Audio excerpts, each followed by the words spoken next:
The darkness between stars held secrets that humanity had yet to discover. For 2 centuries, a small crystalline station floated beyond the edge of the solar system, recording everything that escaped from the third planet orbiting an unremarkable yellow sun. Observer Kelthron adjusted his sensory tendrils as another burst of electromagnetic radiation washed over his instruments. The humans were broadcasting again, filling the void with their music, their arguments, and their dreams. Kelthron had monitored 17 primitive species during his career with the Galactic Collective, but none had been quite like these humans. They were loud, chaotic, and startlingly inventive for creatures who had barely left their own planetary cradle. They had discovered atomic energy only decades ago, sent a handful of metal boxes to their neighboring worlds, and filled their orbit with thousands of satellites that chattered endlessly to one another. By galactic standards, they were infants playing with blocks while convinced they were building empires. The observation chamber hummed softly as Kelthron compiled his final assessment. Every piece of data pointed to the same conclusion. Earth possessed no barrier shields, no quantum displacement engines, and no understanding of the fundamental forces that powered true civilization. Their largest spacecraft could barely carry a dozen individuals, and their most powerful weapons would struggle to damage even a civilian transport vessel from any established galactic nation. Kelthron transmitted his report across the light years to the Collective's administrative center on the planet known as Unity 7. His message was clear and supported by 200 years of continuous observation. Earth was defenseless, primitive, and ripe for integration into the broader galactic community, whether humanity wanted it or not. Light years away, in a chamber carved from living crystal that pulsed with bioluminescent patterns, High Merchant Vexer of the Talveen Commerce Guild received the report with barely concealed satisfaction. The Talveen had built their influence not through military conquest but through strategic acquisition of resources and careful expansion into unclaimed territories. Earth represented an opportunity too valuable to ignore. The planet was rich in rare minerals, orbited a stable star, and sat at a strategic position along potential trade routes that the Collective had not yet developed.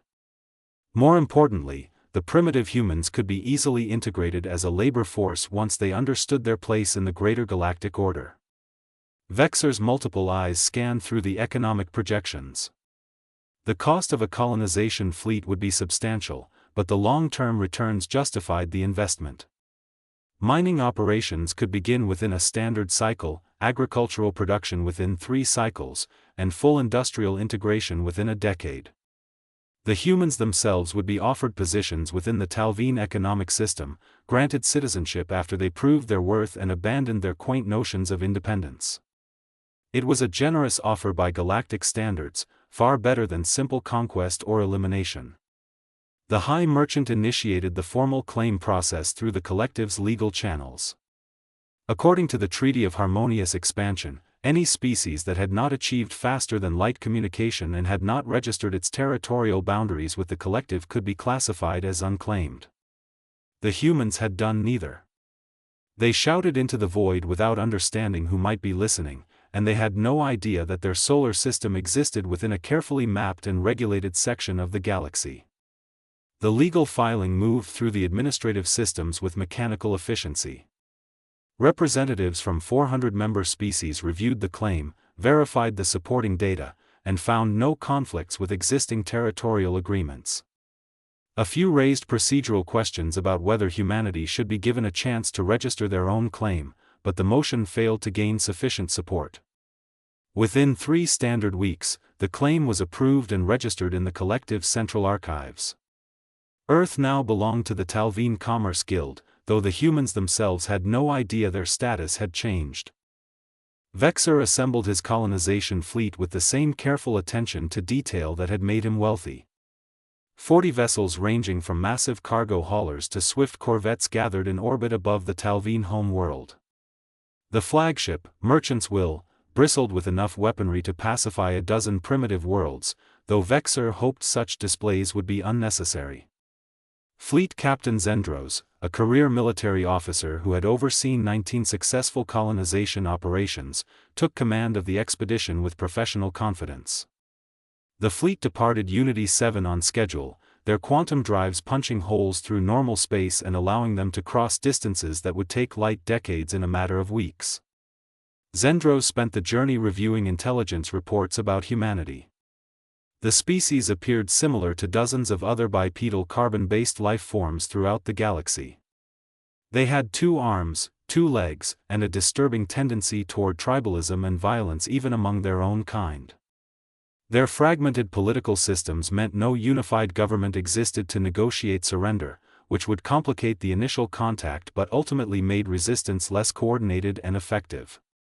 As the fleet emerged from quantum space at the edge of the solar system, Zendros stood on the bridge of Merchant's Will and studied the tactical display. The system looked exactly as the reports had described. 8 major planets, 1 dwarf planet, countless asteroids, and that blue-green world third from the sun where 4 billion humans lived their brief lives unaware of how small they truly were. Zendros ordered a standard approach vector, maintaining fleet formation as they accelerated toward the inner system. Protocol required broadcasting a formal declaration before establishing orbital control, giving the primitive species one chance to surrender peacefully. The message transmitted across all human frequencies, translated into their major languages through the collective's linguistic databases. Zendros kept the wording simple and direct. The Talveen Commerce Guild now held legal claim to this system. All human spacecraft were ordered to cease operations immediately. All military installations were to deactivate their weapon systems. Cooperation would result in integration into the galactic economy with opportunities for advancement. Resistance would be corrected through appropriate force. Humans had 12 standard hours to respond. Zendros expected panic, desperate bargaining, or perhaps defiant threats from leaders who did not yet understand how completely they were outmatched. Instead, there was only silence. The communication channels remained empty as the fleet crossed the orbit of Neptune, then Uranus. Sensors detected the expected satellites around Earth, a small station in orbit, and what appeared to be abandoned equipment on the lunar surface. Everything indicated a civilization completely unprepared for contact with the broader universe. As the fleet passed Saturn's magnificent rings, Zendros frowned at his tactical display, unsure whether the silence represented shock, confusion, or something else entirely. The silence stretched across the void like a held breath, and Fleet Captain Zendros found it increasingly troubling. In his 19 previous colonization missions, primitive species had always responded within hours. Some begged for mercy, others tried to negotiate, and a few foolishly attempted shows of force with their inadequate weapons. But none had simply remained silent as an alien fleet crossed their system unopposed.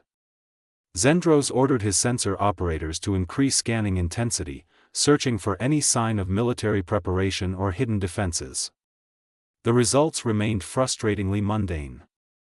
Earth's satellites continued their regular operations, transmitting entertainment broadcasts and communication signals as if nothing unusual was happening. The small space station maintained its standard orbit, and thermal scans showed no unusual power signatures anywhere in the system. Lieutenant Praxis, the ship's intelligence officer, approached Zendros with a data tablet clutched in his 3-fingered hands. His concern was evident in the way his cranial ridges had darkened to a deep purple. According to his analysis, something felt wrong about the human response, or rather the lack of response. Praxis had studied the cultural broadcasts extensively during the journey, and humans were not a quiet species. They argued, debated, and expressed opinions about everything from politics to entertainment. For their entire civilization to suddenly go silent when faced with alien contact contradicted everything their behavioral profile suggested. Zendros dismissed the concern with a wave of his hand, attributing the silence to primitive shock at discovering they were not alone in the universe. The fleet crossed the orbit of Jupiter, and Zendros made a decision that would haunt him for the rest of his life. He ordered the fleet to split into 3 battle groups.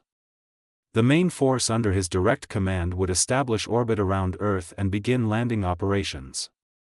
The second group would secure the Moon and assess the abandoned human equipment there. The third would position itself near Mars to intercept any human vessels that might attempt to flee the inner system. It was a standard deployment pattern, one he had executed successfully many times before. The fleet maneuvered into position with practiced efficiency, and Zendros felt satisfied that the operation was proceeding according to plan. As merchants will approached Mars, something changed. The sensors detected a faint energy signature, barely noticeable against the background radiation of space. Before Praxis could analyze the reading, space itself seemed to tear open. Massive structures emerged from nowhere, appearing in perfect geometric formation around the Talveen fleet. They were unlike anything in the collective's databases. Each vessel stretched over 3 kilometers in length, their hulls a matte black that seemed to absorb light rather than reflect it. No windows, no visible engines, no markings of any kind. Just smooth obsidian surfaces that radiated a sense of patient menace. Zendros stared at the tactical display in disbelief. 17 of these enormous vessels had materialized around his fleet, arranged in a pattern that blocked every escape route. His sensors screamed warnings about energy buildups that defied known physics. Power readings that exceeded anything a ship that size should be capable of generating. And underneath it all, a quantum signature that suggested these vessels had not traveled through normal space but had instead folded space itself to arrive instantly at this location. The communication systems crackled to life, and a human voice spoke with calm authority. Admiral Patricia Okonkwo of the United Earth Defense Fleet requested that the Talveen vessels power down their weapons immediately. Failure to comply would result in what she diplomatically termed protective action. Zendros felt his blood vessels constrict in fear, but years of training kept his voice steady as he responded. This was impossible, he insisted. The observation data clearly showed humans possessed no advanced technology. They had no faster-than-light capability, no weapons beyond primitive nuclear devices. Admiral Okonkwo's response carried a hint of amusement. She asked whether he truly believed humanity would broadcast its actual capabilities to unknown listeners. Everything the observation post had detected was exactly what Earth wanted potential threats to see. The satellites, the primitive space station, the chemical rockets, all of it was theater designed to make humanity appear helpless and uninteresting to any galactic powers that might be watching. The tactical display updated as more human vessels decloaked throughout the solar system. Dozens of them, ranging from sleek destroyers to massive carriers that dwarfed even merchants' will. They had been there all along, hidden by technology that made them invisible to Talveen sensors. Praxis worked frantically at his station, analyzing the quantum signatures and energy patterns. His findings made no sense according to established physics. These ships operated on principles that the Galactic Collective had theorized about but never successfully implemented. Somehow, in the few short decades since splitting their first atom, humanity had leaped past thousands of years of normal technological development. High Merchant Vexer's face appeared on the communication screen, transmitted from Unity 7 across the light years. His multiple eyes were wide with panic as he demanded to know what was happening. Zendros explained the situation as calmly as he could manage. The humans had been hiding their true capabilities. The colonization mission had walked into a trap. The fleet was surrounded by vessels that possessed technology superior to anything the Talveen or possibly even the Collective had ever deployed. Vexer's response was immediate and predictable. He ordered Zendros to attack, to test the human defenses and determine if this was merely an elaborate bluff. Zendros had not survived 19 colonization missions by being reckless. He politely declined the order and instead requested permission to negotiate. The brief delay in Vexer's response, caused by the vast distance between them, gave Zendros time to consider his options. None of them were good. If he attacked and the human technology was as advanced as it appeared, his fleet would be destroyed. If he retreated without authorization, his career would be over and he might face criminal charges for abandoning a legal claim. If he negotiated without approval, he would be acting beyond his authority. The choice became easier when one of the human dreadnoughts, as Admiral Okonkwo called them, demonstrated its capabilities on a nearby asteroid. The asteroid was roughly 2 kilometers in diameter, a substantial chunk of rock and metal. The Dreadnought fired a single weapon, a beam of coherent energy that existed in a color spectrum Zendros' eyes could not fully process. The asteroid did not explode or shatter. It simply ceased to exist, converted instantly into its component atoms and scattered across space. The demonstration lasted 3 seconds, and Zendros understood the message perfectly. Humans could do this to his ships any time they chose. They were showing restraint, offering him a chance to leave peacefully. Admiral Okonkwo's voice returned to the communication channel. She explained that humanity had no desire for conflict but would absolutely defend their home.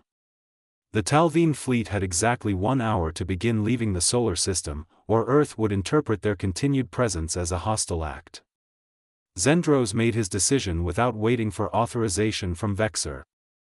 He ordered his fleet to reverse course and begin accelerating back toward the outer system. Some of his captains protested, citing their legal claim and the dishonor of retreat, but Zendros overrode their objections. Legal claims meant nothing when facing extinction, and there was no dishonor in recognizing when you were completely outmatched. As the Talveen vessels limped away from Earth, their formation broken and their pride shattered, Zendros recorded a full report for the collective. Every sensor reading, every energy signature, every moment of the encounter was documented with meticulous detail. The Talveen fleet crossed beyond Pluto's orbit and prepared to engage their quantum drives. Behind them, the human dreadnoughts followed at a distance, escorting them to the edge of the system. Admiral Okonkwo transmitted one final message. She thanked Zendros for his wisdom in choosing peace and requested that he deliver a message to the Galactic Collective. Humanity was aware of the broader galactic community and had been for quite some time. They had chosen isolation not out of fear but out of caution, preferring to develop on their own terms rather than be absorbed into someone else's empire. That isolation was now ending, but it would end on human terms. Earth would be sending its own representatives to the collective soon, and they would be discussing the unauthorized claim on their sovereign territory. The journey back to Unity 7 felt longer than any voyage Zendros had ever undertaken. The Talveen fleet limped through quantum space, their formation scattered and their morale shattered. In the silence between stars, Zendros found himself reviewing the encounter repeatedly, searching for any sign he should have noticed, any clue that would have warned him about what awaited in that system. There had been nothing. The humans had played their role perfectly, broadcasting their primitive status to the galaxy while secretly developing weapons that could dismantle asteroids with casual ease. When the fleet finally emerged near Unity 7, they found the collective's diplomatic corps already assembling. News of the failed colonization had spread through official channels with remarkable speed, and now every major species wanted answers. Zendros stood before the Grand Assembly, a chamber filled with representatives from hundreds of worlds, and delivered his report with quiet dignity. He showed them the sensor recordings, the energy signatures that defied conventional physics, and the moment when that dreadnought had erased an asteroid from existence. The assembly watched in stunned silence, their usual political posturing forgotten in the face of something that challenged everything they thought they knew about technological development. High Merchant Vexor attempted to salvage the situation by arguing that the legal claim remained valid regardless of human military capability. The Treaty of Harmonious Expansion made no provisions for hidden technology, he insisted. If humanity possessed such advanced capabilities, they should have registered them with the collective instead of deceiving everyone. His arguments found little support among the assembled representatives. Most recognized that pressing the issue would likely result in a conflict nobody wanted, especially against an opponent whose full capabilities remained unknown. The collective's military advisors were already running projections, and every simulation ended badly for any fleet sent to enforce the claim. Observer Kelthrin appeared before the assembly via holographic projection, summoned from his station beyond Pluto to explain how he had missed such significant technological development. The aged observer spoke with the weight of 2 centuries of experience. He had not missed anything, he explained calmly. Humans had indeed been primitive when he first began monitoring them. Their technological advancement had been real and observable. What he had failed to understand was the speed at which they could develop once they chose to focus their efforts. Somewhere in the past few decades, humanity had made breakthroughs that should have taken millennia. They had also demonstrated something more troubling than advanced technology. They had shown the discipline and foresight to hide their achievements, to present a false face to the galaxy while preparing for the day when contact would be inevitable. The implications rippled through the assembly like waves across still water. If humans could advance so quickly, what other primitive species might be concealing similar potential? How many observation posts throughout the galaxy were reporting accurate data about primitive civilizations, and how many were seeing exactly what those civilizations wanted them to see? The entire framework of the collective's expansion policies suddenly seemed built on assumptions that could no longer be trusted. Chancellor Morphex of the Unified Consensus called for a recess while the various species consulted with their home governments. The humans had not simply defended their territory. They had challenged the fundamental order of galactic civilization. 3 weeks after the failed colonization, a human vessel entered the Unity 7 system. It was smaller than the Dreadnoughts, barely 300 meters long, but it moved with a grace that suggested complete mastery of advanced propulsion systems. The ship transmitted proper diplomatic credentials and requested permission to address the Grand Assembly. Permission was granted with unusual speed, partly from curiosity and partly from an unspoken recognition that refusing might be unwise. The human ambassador, a woman named Catherine Reeves, stepped into the Grand Assembly chamber wearing a simple dark suit that contrasted sharply with the elaborate ceremonial garments of other representatives. Ambassador Reeves spoke without notes, her voice carrying clearly through the chamber's translation systems. She began by acknowledging that humanity's deception had violated the spirit of galactic protocols, even if it had broken no specific laws. Earth had monitored the collective's broadcasts for decades, learning about galactic civilization while remaining hidden. They had observed how the collective treated newly discovered species, the way primitive worlds were absorbed into existing power structures with little regard for their own wishes or development. Humanity had decided that joining the galactic community on someone else's terms was unacceptable. They would develop their own capabilities first, then enter the broader universe as equals rather than subjects. The chamber erupted in debate, with dozens of representatives trying to speak simultaneously. Some called the human approach arrogant and dangerous. Others argued it was simply pragmatic. A few quietly admitted that if their own species had understood the galactic situation before making contact, they might have made similar choices. Ambassador Reeves waited patiently for the commotion to subside, then continued. Humanity was prepared to share some of its technological advances with the collective, she announced. Not weapons technology, but breakthroughs in energy generation, medical treatments, and agricultural efficiency that could benefit every member species. In exchange, Earth requested formal recognition as a sovereign territory, the immediate withdrawal of the Talveen claim, and a seat on the Grand Assembly with full voting rights. The offer was simultaneously generous and calculated. The technologies humanity proposed sharing would revolutionize quality of life across the collective, but they were careful to offer nothing that could be weaponized or used to replicate the Dreadnoughts. It was a demonstration of strength wrapped in an olive branch, showing that humans understood both cooperation and leverage. Chancellor Morphex asked the question that everyone was thinking. How had humanity achieved such rapid advancement? What breakthrough had allowed them to leap past millennia of normal development in just a few decades? Ambassador Reeves smiled, and in that expression Zendros saw something that made his spine chill. She explained that humans had one advantage that few other species possessed. They were very good at imagining terrible things, at planning for worst-case scenarios, and at preparing for threats that might never materialize. When they first detected the observation post beyond Pluto 2 centuries ago, they had understood immediately what it meant. Someone was watching them, studying them, possibly preparing to visit. Humanity had collectively decided that when that visit came, they would be ready. Every nation on Earth had contributed to a secret project that devoted the best minds and vast resources toward one goal: developing technology that would make any potential invader reconsider their plans. The assembly listened in silence as Reeves described how humanity had approached the problem. They had not tried to match galactic technology step by step. Instead, they had looked for shortcuts, for theoretical possibilities that other species might have dismissed as impractical or impossible.